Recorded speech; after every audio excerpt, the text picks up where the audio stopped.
যদি জীবনে তুমি ভীষণ কষ্টে থাকো, কোনো বিষয়ের জন্য ভীষণ চিন্তিত থাকো, যদি কেউ তোমার মন ভেঙে দিয়ে চলে যায়, যদি জীবনের সুখ খুঁজে না পাও, অথবা তুমি সাফল্য অর্জন করতে চাও, তাহলে শ্রীমদ্ ভগবদ্গীতার জ্ঞান তোমাকে শেখাবে কিভাবে সব সময় সুখী থাকা যায়, প্রতিটি যুদ্ধে জয়ী হওয়া যায়, আর জীবনের আসল সাফল্য অর্জন করা যায়। যখন মনে হয় এই দুনিয়া খুবই স্বার্থপর, সবাই কেবল নিজের ফায়দার জন্য বাঁচছে, তখন গীতার জ্ঞান তোমাকে হিম্মত দেয়, আলো দেখায়, পথ দেখায়। একটা কথা একদম পাকা, যে গীতার জ্ঞান বুঝে নেয়, সে নিজের প্রতিটি সমস্যা সহজে দূর করতে পারে।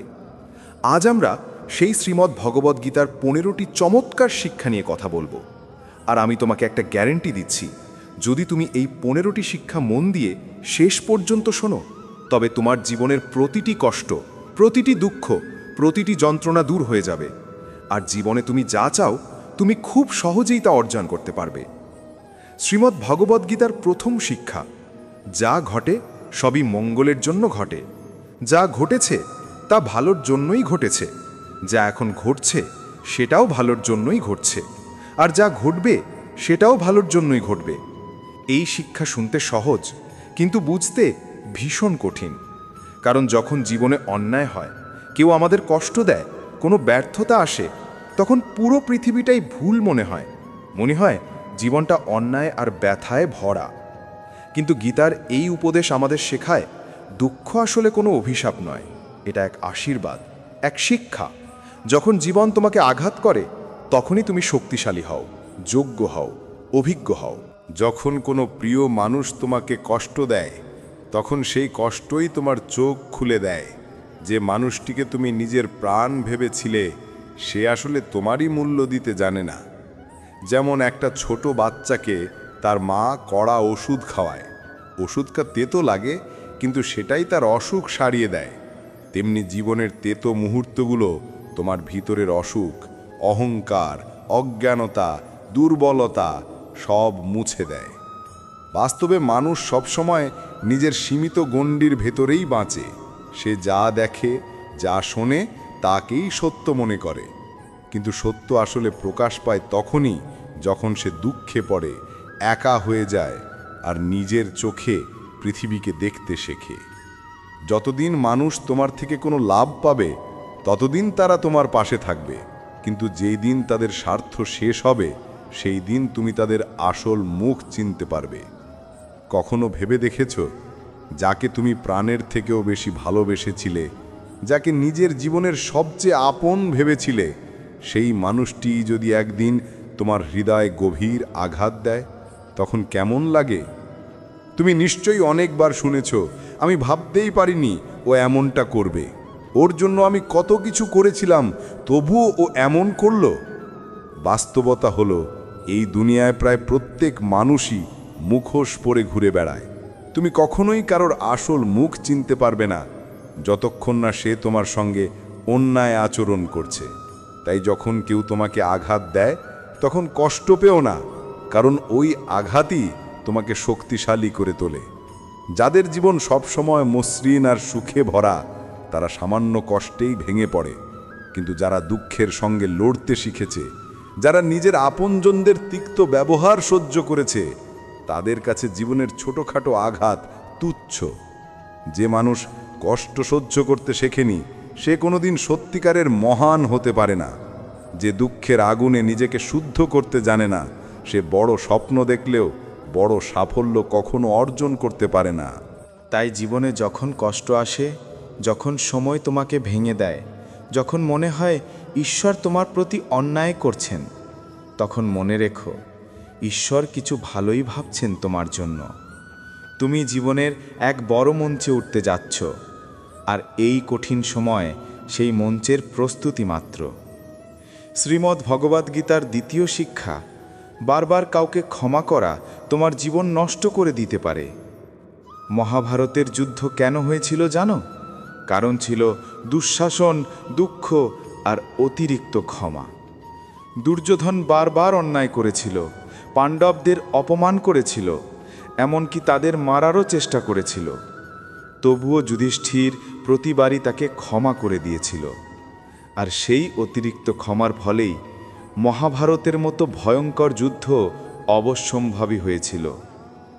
তুমি যদি জীবনে একই ভুল করো, অর্থাৎ যাদের ভুল ক্ষমার যোগ্য নয় তাদের বারবার মাফ করে দাও, তবে তারা তোমাকে আঘাত করাকে নিজের অধিকার মনে করবে। তুমি ভাববে, ও হয়তো এবার বদলে যাবে, কিন্তু বাস্তব হলো তোমার ক্ষমা তাদের আরও নষ্ট করে দেয়। তারা তোমার ভালোবাসা, তোমার ধৈর্য, তোমার নরম মনকে তাদের সুবিধার জন্য ব্যবহার করে। জীবনে এমন অনেক ভুল আছে যার কোনো ক্ষমাই হওয়া উচিত নয়, কারণ বারবার ক্ষমা করা মানে নিজের প্রতি অন্যায়ের দরজা খুলে দেওয়া। শ্রীমদ্ ভগবদ্গীতার ৩য় উপদেশ বলে, যারা মিথ্যা আর অন্যায়ের সাহায্যে বাঁচে তাদের সামনে নিজের ভালোত্ব প্রমাণ করার কোনো দরকার নেই। এই দুনিয়ায় ভালো মানুষদের সবচেয়ে বেশি পরীক্ষা দিতে হয়, সবচেয়ে বেশি কষ্ট সইতে হয়, কারণ মিথ্যে লোকেরা বারবার তাদের কাছ থেকে ভালোত্বের প্রমাণ চায়। মহাভারতের সেই সভার কথা মনে আছে, যখন দুর্যোধন আর শকুনি পাণ্ডবদের সঙ্গে ছল করে পাশা খেলেছিল আর দ্রৌপদীকে অপমান করার চেষ্টা করেছিল? সেই সভায় পাণ্ডবরা চুপচাপ বসেছিল। তারা ভেবেছিল, আমরা তো ধর্মের পথে, আমরা তো বড়দের সামনে কিছু বলতে পারি না। কিন্তু সেই নীরবতাই অন্যায়ের সাহস বাড়িয়ে দিয়েছিল। ভালো মানুষ যদি সবসময় চুপ থাকে তাহলে অন্যায় কখনো শেষ হয় না, বরং আরও বেড়ে যায়। গীতা শেখায়, সত্য বলা তখনই পুণ্য যখন সেই সত্য কারো উপকারে আসে। যদি তোমার মিথ্যে কারো মুখে হাসি ফোটায়, কারো মন ভালো করে, তবে সেই মিথ্যে পাপ নয়, সেই মিথ্যে এক প্রকার পুণ্য। কিন্তু যদি তোমার বলা সত্য কারো মন ভেঙে দেয়, কারো আত্মাকে আঘাত করে, তবে সেই সত্য পাপের সমান। তাই মনে রেখো, যে মানুষটি তোমার সঙ্গে বারবার ছল করে, যে তোমার ওপর আঘাত হানে, যে তোমার ভালোবাসার মূল্য দিতে জানে না, তাদের সামনে নিজের ভালোত্ব প্রমাণ করতে যেও না। শ্রীমদ্ ভগবদ্গীতার ৪র্থ উপদেশ হল, দুষ্ট মানুষকে যতই ভালোবাসো, যতই ভালো করো, সে একদিন তোমাকে আঘাত করবেই। তুমি নিশ্চয়ই শুনেছ, খারাপ মানুষ তার স্বভাব কখনো বদলায় না। যদি তুমি জানো সামনে যে মানুষটা আছে সে বারবার তোমাকে কষ্ট দেয়, তোমার সঙ্গে অন্যায় করে, তবুও তুমি যদি ভাবো যে সব ঠিক হয়ে যাবে, আমি সহ্য করব, তাহলে মনে রেখো, এই অতিরিক্ত ভালোত্বই একদিন তোমাকে সবচেয়ে বড় কষ্ট দেবে। যে তোমার সঙ্গে অন্যায় করে, তোমার প্রয়োজন নেই তার সঙ্গে ভালো ব্যবহার করার। না তার প্রতি ঘৃণা পোষণ করো, না তার প্রতি অতিরিক্ত ভালো থেকো, শুধু দূরত্ব বজায় রাখো। কারণ তুমি যতবার তাকে ভালোবাসবে, ততবার সে তোমাকে আঘাত করবে, আর শেষ পর্যন্ত সেই ভালোবাসা তোমার জীবনে শুধু ব্যথা আর আফসোস ফেলে যাবে। গীতার ৫ম উপদেশ হল, যদি তুমি সবসময় চুপ করে সহ্য করে যাও, তাহলে একদিন এই দুনিয়া তোমাকে মুছে দেবে। এই পৃথিবীতে যারা অন্যায় সহ্য করে তাদের জ্ঞানী নয়, বোকা বা দুর্বল বলা হয়। যে নিজের জন্য কখনো আওয়াজ তোলে না, যে নিজের অধিকারের জন্য লড়াই করে না, যে অন্যায়ের বিরুদ্ধে মুখ খোলে না, তাকে এই সমাজ পিষে ফেলে দেয়। অনেকেই ভাবে, আমি যদি চুপ করে থাকি সবাই আমাকে ভালো বলবে, কিন্তু না, আজকের যুগে নীরবতা কোমলতা নয়, দুর্বলতা বলে গণ্য হয়। আজকের দুনিয়ায় যে যতটা সহ্য করে, মানুষ তাকে ততটাই আরও সহ্য করতে বাধ্য করে।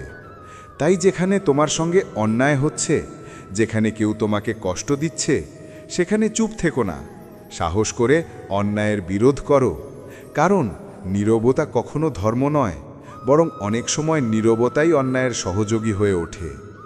গীতার ৬ষ্ঠ উপদেশ বলে, দুঃখকে ভয় করা বন্ধ করো, কারণ সুখ আর দুঃখ জীবনের ঋতুর মতো আসে আর যায়। কেউই এই দুই থেকে পালাতে পারে না। তাই এর জন্য উদ্বিগ্ন হওয়ার বদলে গীতার এই জ্ঞান মনে রাখো যে এই সংসার পরিবর্তনশীল। যেমন সুখ স্থায়ী নয়, তেমনি দুঃখ চিরদিন থাকে না। সব কিছু বদলায়, আর এই পরিবর্তনই জীবনের একমাত্র সত্য। দুনিয়ায় কেউই চিরস্থায়ী হয়নি। কত রাজা এসেছে, কত বড় মানুষ গেছে, কেউ রয়ে যায়নি। তাহলে দুঃখ নিয়ে কাঁদছ কেন? সুখ নিয়ে গর্ব করছো কেন? দুটোই তো সাময়িক।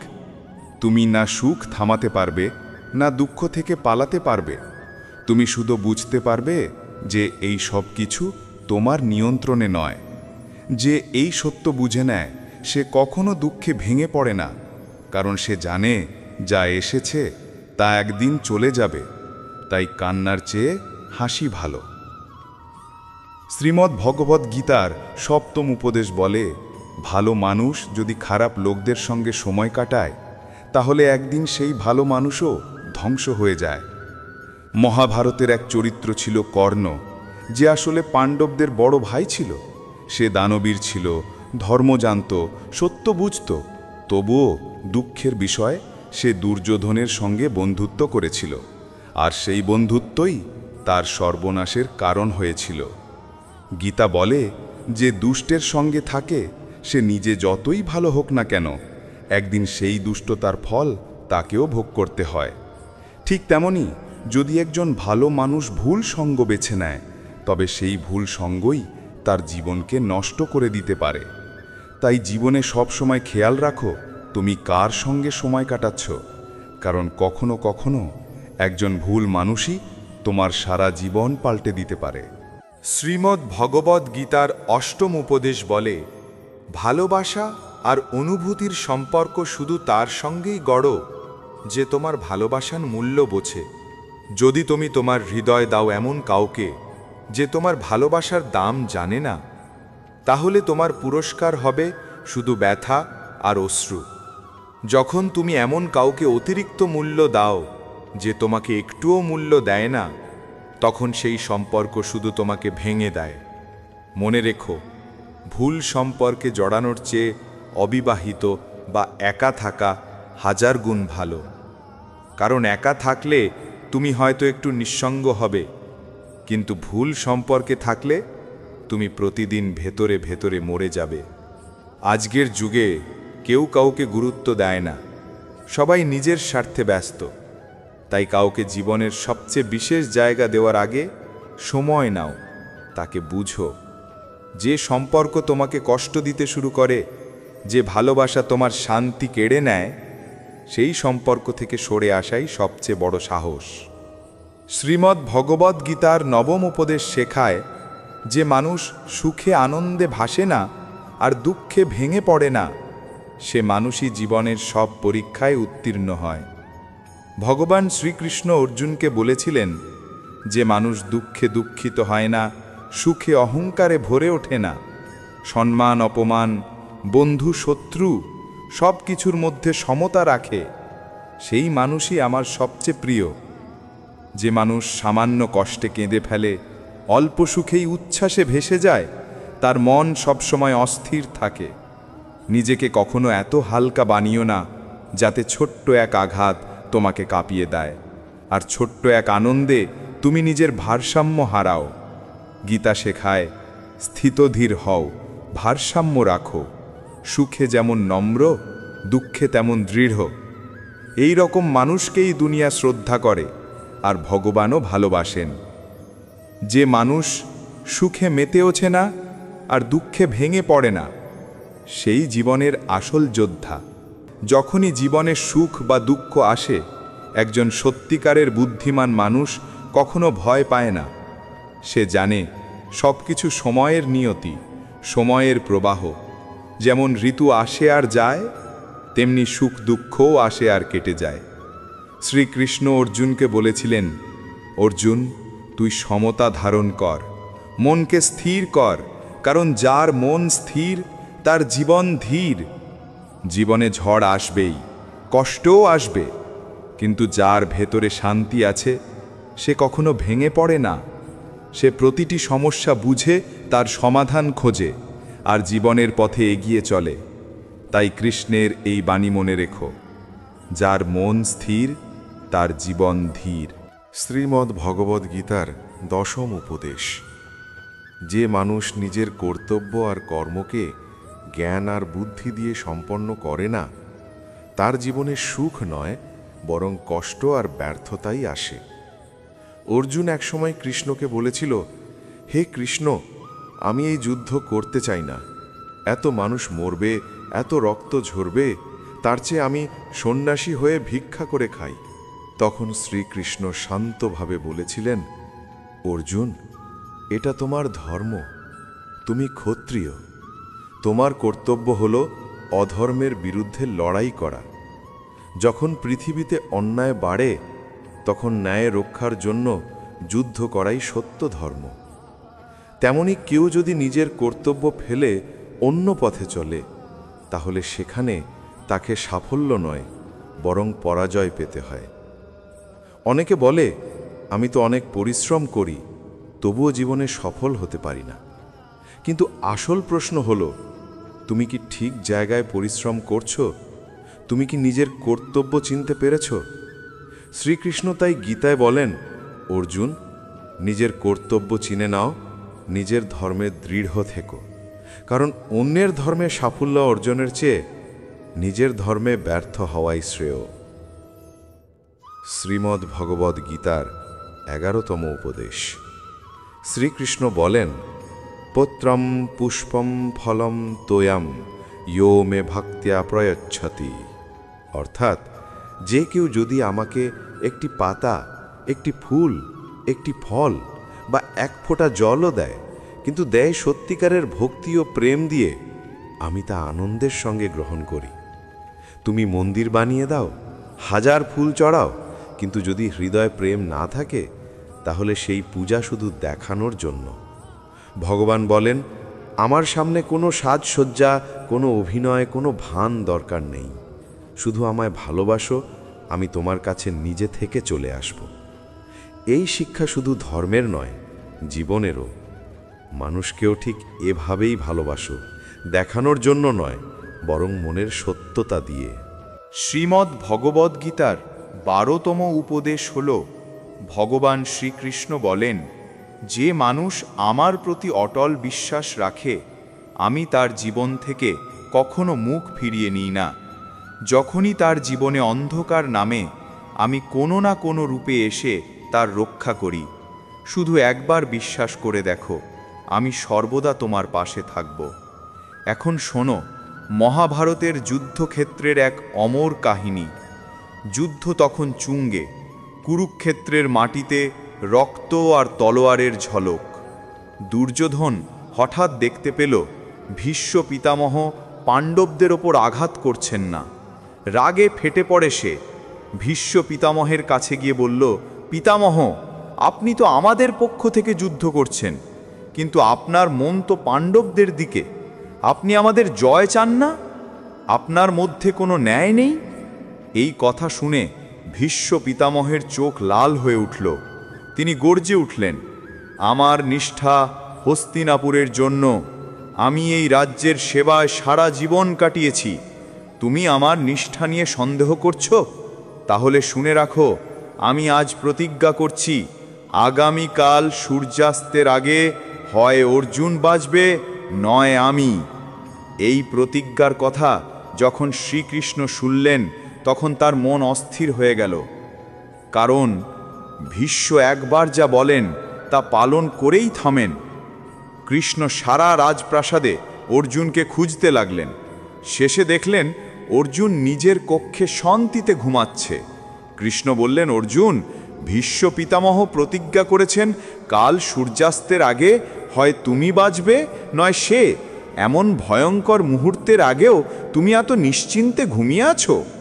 অর্জুন হেসে বলল, হে কেশব, আমি জানি ভীষ্ম পিতামহের প্রতিজ্ঞা ভাঙে না, কিন্তু তুমি যখন আমার সঙ্গে আছো, তখন এক ভীষ্ম নয়, হাজার ভীষ্ম আমার সামনে এলেও তারা এক চুলও আমাকে ছুঁতে পারবে না। এবং ঠিক তাই হলো। পরের দিন যুদ্ধক্ষেত্রে ভীষ্ম পিতামহের পতন হল, অর্জুন জয়লাভ করল। শ্রীমদ্ ভগবদ্ গীতার 13তম উপদেশ হল, ভগবান শ্রীকৃষ্ণ বলেন, অহংকার আর ক্রোধ এমন দুটি দানব, যারা শুধু একজন মানুষকেই নয়, পুরো পরিবার, প্রতিটা সম্পর্ক, এমনকি গোটা দেশকেও ধ্বংস করে দিতে পারে। একজন অহংকারী মানুষ নিজের আমিকে জিততে দিতে গিয়ে সব কিছু হারিয়ে ফেলে। সে নিজের কথাকে সত্যি ভাবে আর বাকি পৃথিবী তার চোখে তুচ্ছ হয়ে যায়। যখন কোনো অহংকারী ও রাগী মানুষ ক্ষমতার আসনে বসে, তখন সে মানুষের মঙ্গল নয়, বরং তাদের সর্বনাশই করে। যেমন ধৃতরাষ্ট্র সারা জীবন হস্তিনাপুরের রাজা ছিল, কিন্তু কখনো জনগণের মঙ্গল ভাবেনি। আর দুর্যোধন রাজ্যের যুবরাজ হয়েও কখনো ভালো কাজ করেনি, শুধু নিজের অহংকার পূরণের জন্য অন্যের ক্ষতি করেছে, অন্যকে কষ্ট দিয়েছে। তাই কৃষ্ণ বলেন, কোনো সম্পর্ক, কোনো সংসার, কোনো রাজ্য অহংকার বা ক্রোধে টেকে না। ওগুলো টেকে থাকে শুধু ভালোবাসায়। যে সম্পর্কে অহংকার ঢোকে, সেই সম্পর্ক একদিন না একদিন ভেঙে যায়। আর যে সম্পর্কে প্রেম থাকে, সেই সম্পর্ক কখনো মরে না, চিরজীবী হয়ে থাকে। শ্রীমদ্ ভগবদ্গীতার 14তম উপদেশ, এই পৃথিবীতে পরমাত্মা ছাড়া কেউই নিজের নয়। যে মানুষ আজ তোমার পাশে আছে, কাল হয়তো থাকবে না, কিন্তু যখন সব দরজা বন্ধ হয়ে যায়, তখন ঈশ্বরের দিকে যাওয়ার পথই খোলা থাকে। মানুষ যখন ভাবে সব শেষ আর কোনো আশা নেই, ঠিক তখনই ঈশ্বর এমন এক নতুন পথ খুলে দেন, যে পথের কথা তুমি কল্পনাও করনি। তুমি যদি সারা দুনিয়া হারাও, কোনো সমস্যা নেই, কিন্তু ঈশ্বরের প্রতি বিশ্বাস হারিও না, কারণ সেই বিশ্বাসই তোমাকে নিজ থেকে তুলে শিখরে পৌঁছে দেবে। শ্রীমদ্ ভগবদ্গীতার 15তম উপদেশ, যেমন কর্ম তেমন ফল। ভগবান শ্রীকৃষ্ণের এই বাণী চিরন্তন। যে যেমন কাজ করবে, সে ঠিক তেমন ফলই ভোগ করবে। এটাই সময়ের আইন। যারা অন্যকে কাঁদিয়ে হাসে, অন্যকে কষ্ট দিয়ে সুখ পায়, বিশ্বাস রাখো, একদিন সেই চোখের জল তার নিজের চোখ দিয়েই ঝরবে। হয়তো কিছুদিন সে আনন্দ করবে, কিন্তু সময় বদলালে তার প্রতিটা অন্যায়, প্রতিটা পাপ তার নিজের জীবনে ফিরে আসবে। অবশ্যমেভা ভুক্তব্যম কৃতম কর্ম শুভাশুভম। অর্থাৎ যে কাজই করো, ভালো বা মন্দ, তার ফল তোমাকে ভোগ করতেই হবে। কেউ যতই চালাক হোক না কেন, নিজের কর্মফল থেকে কেউ পালাতে পারে না। তাই গীতা শেখায়, যে মানুষ প্রতিদিন এই 15টি শিক্ষা শোনে, বোঝে এবং জীবনে ধারণ করে, সে জীবনের প্রতিটা লড়াইয়ে জয়ী হয় আর প্রতিটা দুঃখকে হাসি মুখে পার করে যায়।